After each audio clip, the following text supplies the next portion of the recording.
Greetings, everyone, and welcome. It is June the 14th, 2025, 10:40 p.m. Eastern Standard Time, 5:40 a.m. there in Israel, 5:40 a.m. in Ukraine. And yes, burning the midnight oil because so much has been unfolding in the last few hours in Ukraine and also in Israel. The wars are escalating in both places. Tonight, Kremenchuk in Ukraine, devastating attack. I'll be covering that on a later video.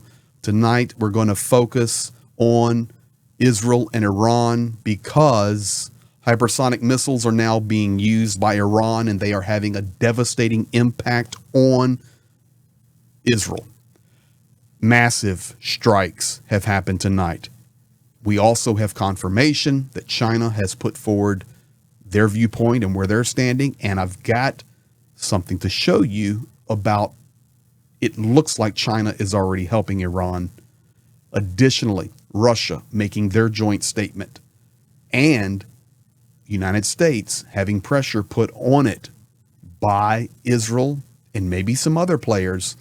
Pentagon meetings happening tonight, and that's per NBC and other sources outside of that. So this is where we're at. Let's go right at it. I've got some video that I will share with you, some pictures. Iranian lethal attack on Israel. This is a multi-wave attack. The first wave of missiles attacked Haifa oil refinery, center of gasoline production. This is a retaliatory strike to take out the ability to get the jet fuel that Israel is using in the jets to attack Iran. Industrial import infrastructure has been attacked and hit. Power plant has been attacked and hit. I saw that strike with my own eyes with the ballistic missile, and the power in that region went out, boom, like that.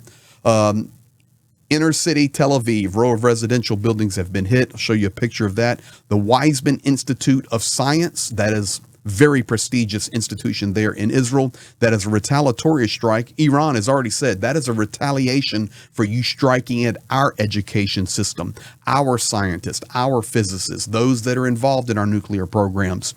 Results are just coming in right now, but confirmed we have 11 deaths and hundreds wounded. This is just in Israel, 350 wounded, 11 deaths. Many still trapped under the rubble, especially at the Institute of Science and in residential buildings.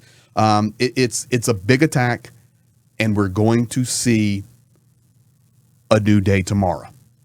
And what I mean by that is you're going to see some massive attacks come out of Israel back into Iran, but additionally, pressure from other nations and pressure on other nations. Now, let's start with some images here. This is in Tel Aviv. You can see the residential areas, and this is kind of just a zoomed out picture, but you can see strikes like this. And I'm going to show you a little video right from that street right there.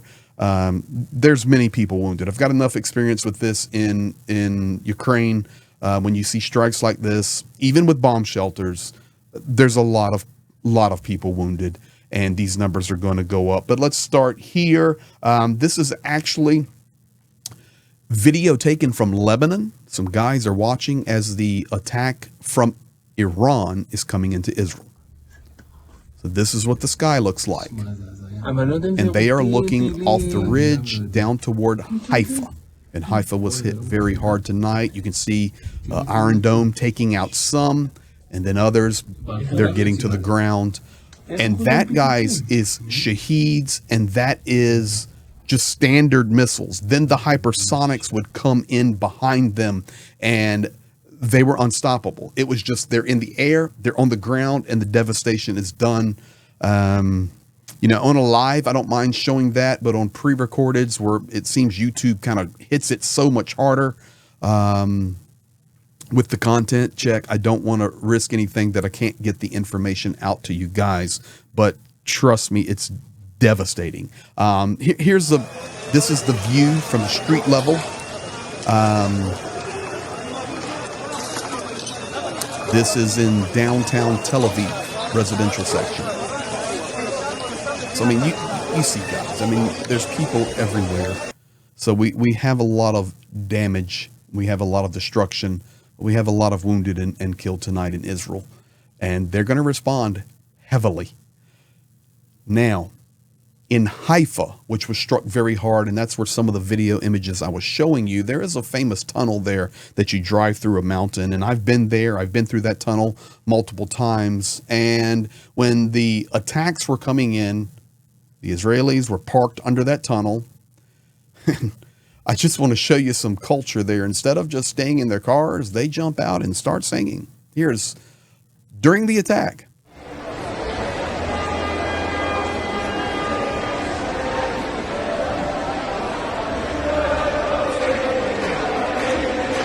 You see over behind the bus, they get off and start dancing.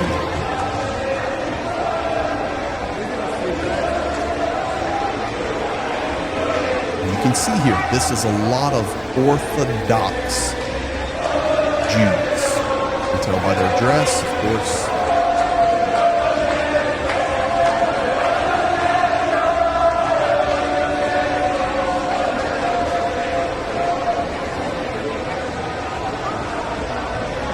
This is what you do in Israel during a missile barrage from Iran. So I want you to see everything, and we see the complete picture. Now, additionally, I was telling you also to be completely fair and show you reality, because that's what I always want to show you. Is here's a little bit from Press TV about a strike in Tehran. As a result of Israeli airstrikes in Tehran, tragedy has found its way into family life. This is what's left of what was once a peaceful residential neighborhood. Now it is marked by devastation and unimaginable loss. Smoldering debris and entire apartment blocks reduced to ruins, and dozens of bodies trapped beneath concrete slabs. This is, and there are, I mean, that's not fake, it's real. And it's the hellish side of war. It's happening in Iran, it's happening in Israel, it's happening in Ukraine, and we're getting ready to see other nations get involved in this thing. Why? Tonight, NBC reporting and others that the Pentagon is under immense pressure. There were meetings called tonight in the Pentagon, Hegseth, others. Pressure being put on them to respond to assist Israel. There is big questions on how much air defense Israel actually has left. And this is also confirmed by the video I put out earlier, and you guys saw it. Pete Hegseth commenting this morning before the great big parade that confirmed air defense systems being taken out of Israel. And that's what he said, and transferred to the Middle East. And he said, you know, there's limited supply of air defense weapons. And we are seeing this. So now tonight, right now, Pentagon in meetings, what's going to come of it? We shall see, but I don't see how it's going to be possible that as this war continues to escalate, especially after what we saw tonight, that the United States does not get involved at a higher level.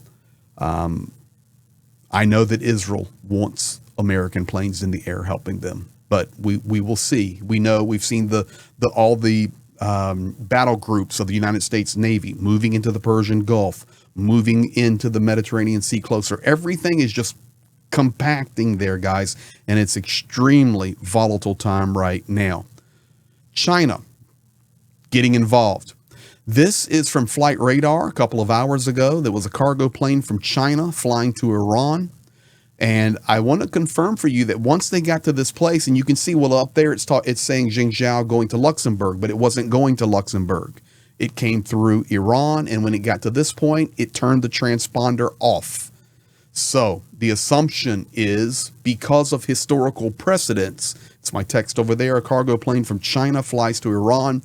The same things were occurring during the Indian and Pakistani confrontation just a few weeks ago.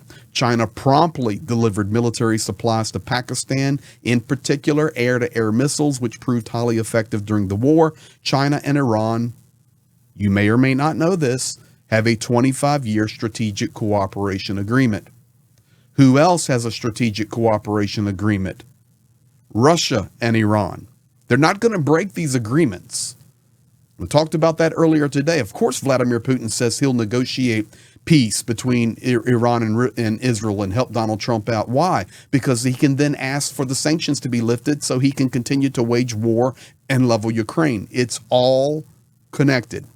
But we're seeing now pressure on the Pentagon, China, cargo planes coming to Iran. And we also have direct statements coming out of China and Russia, and they both are in agreement. China and Russia today, on this day, Saturday, still here in the U.S., strongly condemned Israel's aggression against Iran, calling it violation of the Islamic Republic's sovereignty and territorial integrity. Chinese and foreign ministers, the highest, that's Lavrov, and I think the Chinese guy's name is Yi, both called their Iranian counterpart Sayed Abbas Araghchi on Saturday. They called him, the foreign minister of Iran, a day after Israel started a series of airstrikes on Iran. China and Russia firmly agree that Israel's attack on the nuclear facilities are a dangerous act that violates all international standards. And I guess Russia for sure is one to talk about international standards. But ladies and gentlemen, that is where we're at. Quick update for you tonight. This war is escalating. The war in Ukraine is escalating. The globe is being destabilized every day. And tomorrow we're going to see a serious response from Israel. There's no question it's going to happen. In addition to that, there is coming a response from Ukraine to Russia. And you may ask, well, does President Zelensky still have many cards up his sleeve? Oh, yeah. I think President Zelensky is the Doc Holliday of the Wild West. He's always got the right cards, and he plays them at the right time. So we shall see. I'm going to get some rest, stay on top of everything, and we will be back at you in a few hours. Make sure you have that notification bell on. We can go live at any moment when breaking news or things we need to cover together. But thank you for being here. Thank you for sharing, liking, commenting, and assisting us in getting truth out the best we can. Be blessed and have a good night or day wherever you're at.